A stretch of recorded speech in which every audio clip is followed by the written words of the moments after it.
सोचो, जैसे कुम्हार है, वो बेचारा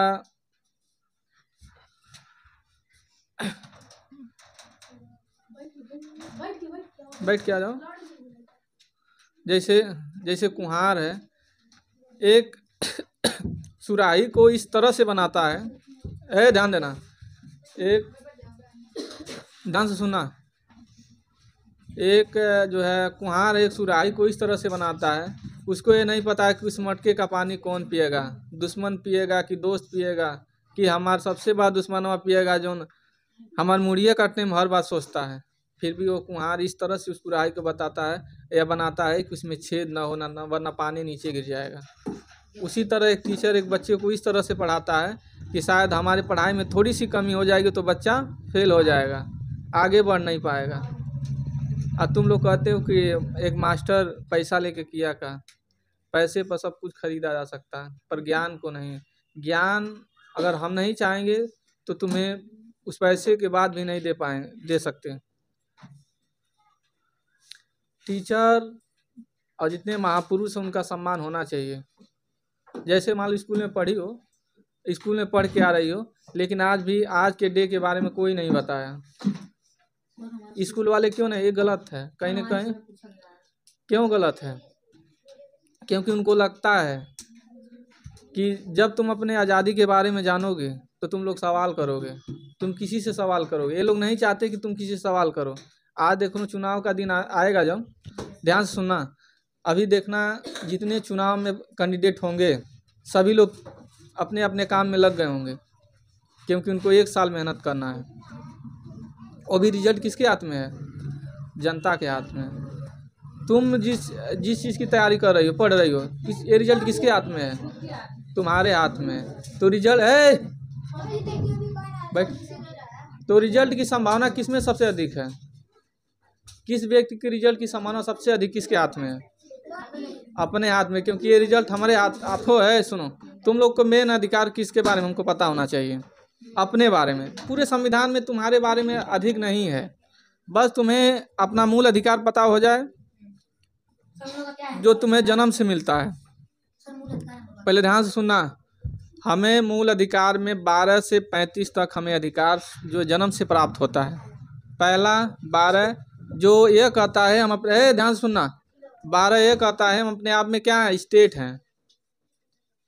मौलिक अधिकार ये कहता है, फंडामेंटल राइट्स ये कहता है हम अपने आप में स्टेट हैं, यानी हमारे आगे किसी की नहीं चलती। इसीलिए तुम्हारे आगे किसी की नहीं चलती, जहाँ चाहो तहाँ हेलिया दो, घूम लो। चलता है किसी तुम्हारे आगे किसी का? नहीं चलता। जो चाहो पहन लो, अपने आप में खुद स्टेट हो। तुम्हें कौन सा कपड़ा पहना किसी पूछने जाती हो? तुम्हें किस स्कूल में पढ़ना किसी पूछने जाती हो? नहीं। हम चाहे जहाँ पढ़ ले, हमारे पास जैसी इनकम व्यवस्था हो।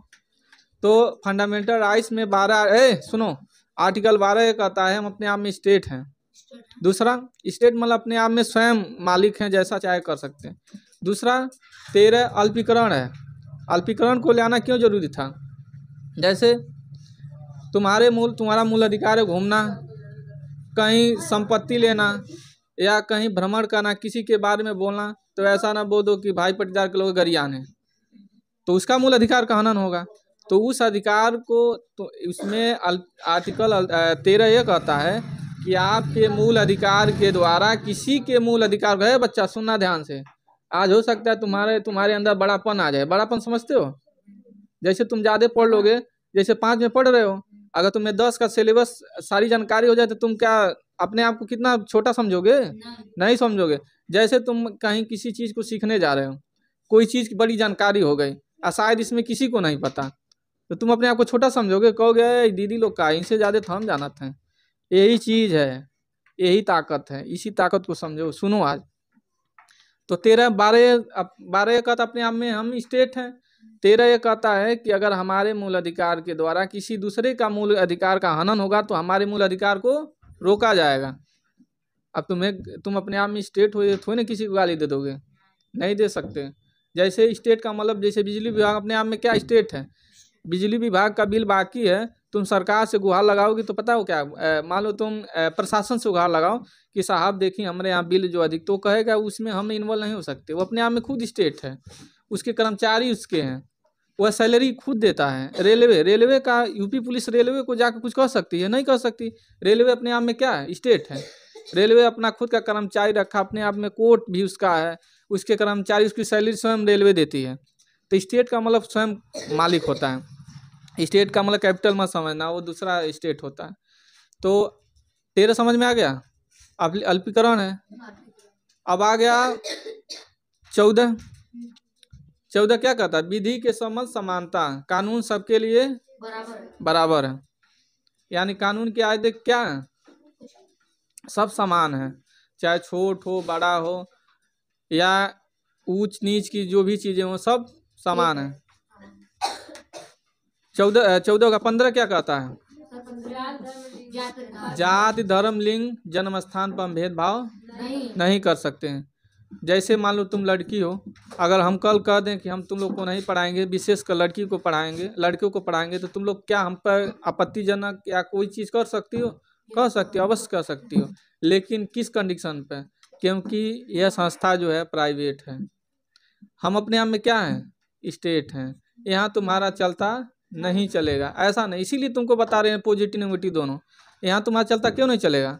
क्योंकि इस सेंटर के मालिक BR मिशन कोचिंग सेंटर के मालिक जो हैं डायरेक्टर नारायण सर स्वयं हैं। हम चाहें तो जिसको चाहें जिसको पढ़ाएंगे और जिसको चाहें यहाँ से निकाल सकते हैं। लेकिन यही कंडीशन अगर हम सरकारी टीचर होते तब तो हम नहीं कर पाते, क्योंकि वो सरकारी सैलरी जो गवर्नमेंट सैलरी देती है, तो उस जगह पर हमारा हाथ बना रहता। उसमें कौन स्टेट हो जाता? उत्तर प्रदेश सरकार स्टेट हो जाती है, क्योंकि सरकार आपको सैलरी देती है। तो जन्म, जैसे किसी का जन्म बंगाल में हो गया या मध्य प्रदेश में हो गया, यहाँ के रहने लगा, तुम कहोगे इससे मत बोलना है तो बंगाली है, तुम इससे कह दोगे अरे मध्य प्रदेश का है, बहुत बिहारी है, इससे ना बात कर। ऐसा कह सकती हो? नहीं कह सकती हो। क्यों? क्योंकि संविधान में आर्टिकल 15 यह कहता है कि जन्म स्थान लिंग भेद और जात, मतलब जन्म स्थान पर भेदभाव, लिंग पर भेदभाव नहीं कर सकते। ऐसा समझ में? अब आता है 16। इसमें क्या किया गया?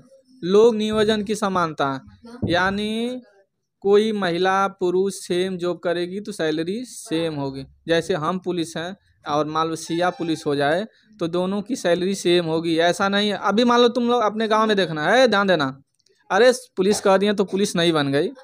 पुलिस बनने के लिए मेहनत करना पड़ता है भाव, बहुत ज़्यादा नहीं, बहुत अधिक। अब ध्यान देना, जैसे लिंग नियोजन का मतलब क्या है? अभी देखना, तुम अगर हम रोपनी करने जाएंगे, रोपनी नॉर्मली देहात में क्या होता है? रोपनी, ठीक है, तुम्हारे से पता खींचना जी। वही हम कह रहे, कहाँ अंधेरा दिख रहा है उसी। ध्यान देना, क्या बोले हैं? रोपनी बहुत अधिक यहाँ पर होता है। चाहे कोई भी घरेलू कार्य देख लो, जैसे गांव में होता हो, तो उसमें क्या होता है? पुरुष की अलग जो है, अलग पैसा, नहीं हिलाऊं मत बाबू, अलग पैसा मिलता है, महिलाओं के लिए अलग पैसा है। गवर्नमेंट जॉब में जाओ, अभी हम जाएंगे टीचर बनने, तो हमारी सैलरी 5,000 समथिंग होगी, तुम्हारी सैलरी 3,000 होगी। क्यों? प्राइवेट सेक्टर में। लेकिन सरकारी में भी टीचर, हम भी टीचर हैं, तो सैलरी हम लोग की सेम होगी। अगर नहीं सेम हो सकती तो फिर कौन आ जाएगा? आर्टिकल 16 आँख खड़ा हो जाएगा, कहेगा ओहो तुमने अंबेडकर को नहीं पढ़ा, उनके द्वारा लिखे गए संविधान को नहीं पढ़ा, चल तू इस लायक नहीं है, तू अपने पोस्ट से दूर हट। उसके बाद आता है 16 के बाद क्या आएगा? 17 छुआछूत का अंत। अच्छा बताओ, छुआछूत से क्या समझती हो? छुआछूत किसी के साथ हो सकता है, ऐसा नहीं है। छुआछूत देखो, इसमें संविधान में समय के साथ वो जरूरी था, इसीलिए बाबा साहब ने ऐड किया। जैसे जात आर्टिकल जो है 15 और आर्टिकल 17 बाबा साहब ने अपने से डिजाइन किया, इसको रखा, क्योंकि उन्होंने देखा कि समाज में हो क्या रहा है। जैसे समाज में होते प्रक्रिया, जैसे आज भी जो है महिलाओं को सशक्तिकरण के बारे में बताया जाता है कि आपको जो है छोटे कपड़े नहीं पहनना चाहिए, आपको अपने घर से निकलते समय रात में या किसी टाइम पे सावधानी बरतनी चाहिए। ये सब चीज़ बताया जाता है, अपने समय अनुसार ऐड किया जाता है। अभी सरकार की व्यवस्था सही हो जाए और जो है प्रशासन की व्यवस्था टाइट हो जाए, तो क्या तुम लोग रात को निकलने में डरोगी? नहीं, तो समय के अनुसार जो ऐड किया गया।